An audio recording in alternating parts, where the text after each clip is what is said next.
Have you considered the possibility of moving abroad but are not sure where to start? If so, this video is for you. The thought of moving abroad invokes a feeling of excitement but maybe also apprehension because it's doing something completely new. In today's video, I will share 6 important things to help prepare you for a successful retirement abroad. There is also bonus tip number 7 at the end for parents. I'd like to welcome you back to my Be Senior Fire journey where I share my wife and I's experience semi-retired abroad. We were able to do this because we learned a lot about money and reached Coast Fire last year. If you haven't already, please leave a like and subscribe for more videos like this one to come shortly. Alright, so the first important thing to consider before retiring abroad is safety. Safety is actually one of the biggest reasons my wife and I decided to semi-retire abroad in China with our family. It's extremely important for me as a parent to raise my kids in an environment that is both safe and secure. In China here, it's very common to see people walking around even late at night by themselves. Of course, no matter where you're at in the world, it's still good to take precautions and be careful. So according to the Global Peace Index, we can see here the top safest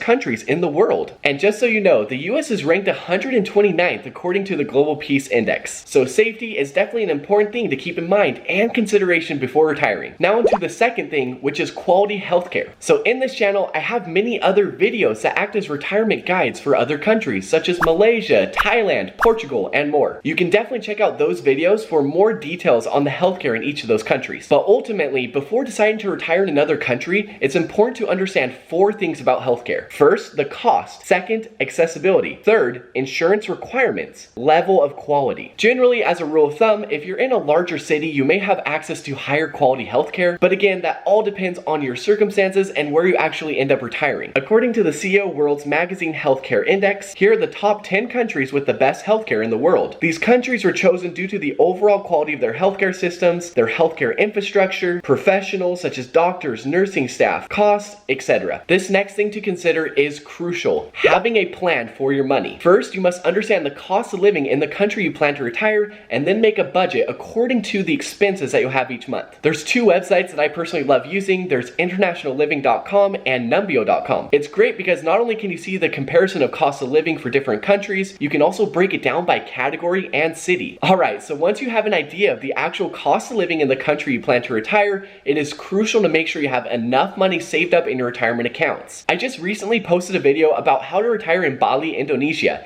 and here's an example I used on how to calculate your retirement savings. The starting balance we had was $300,000. The anticipated monthly withdrawal amount in expenses was $1,900. Rate of return is 7%, and the withdrawal period is monthly. A quick plug-in here that I say in a lot of my videos is that the S&P 500 has an average return rate of around 11% since 1957. Adjusted for inflation, it becomes around 8%. So to be more conservative and careful, I use 7% in my calculation. Alright, so given this calculation, your money would last you 430 months, which is almost 36 years. Now, one more vital thing to remember when making a plan for your money is to have a fully funded or 2-year plus emergency fund. That way, if the stock market is down for a couple years, you have this safety net that protects your retirement savings. The next thing to consider is retirement visas or immigration requirements. From my experience and the things I've learned, retirement visa requirements can vary greatly depending on where you want to retire. And for good or bad, the rules or requirements can change or be suddenly updated. For example, the Malaysian retirement visa is much harder to obtain right now. The government is still working on it. So make sure to conduct your own research beforehand to ensure you have the most updated information. Okay, so before retiring abroad, it is crucial to understand taxes. As a general rule, worldwide income is subject to tax for US individuals. But according to IRS.gov, you could qualify to not have to pay taxes on your foreign earnings from income. For 2023, it is up to the amount of $120,000. Also, some countries' retirement visas may exclude the taxation of your foreign income in the USA or wherever you're originally from. So make sure to keep that in mind too, especially if you're receiving social security payments and things like that. The key here is to create a solid plan so that you can deal with taxes in your retirement,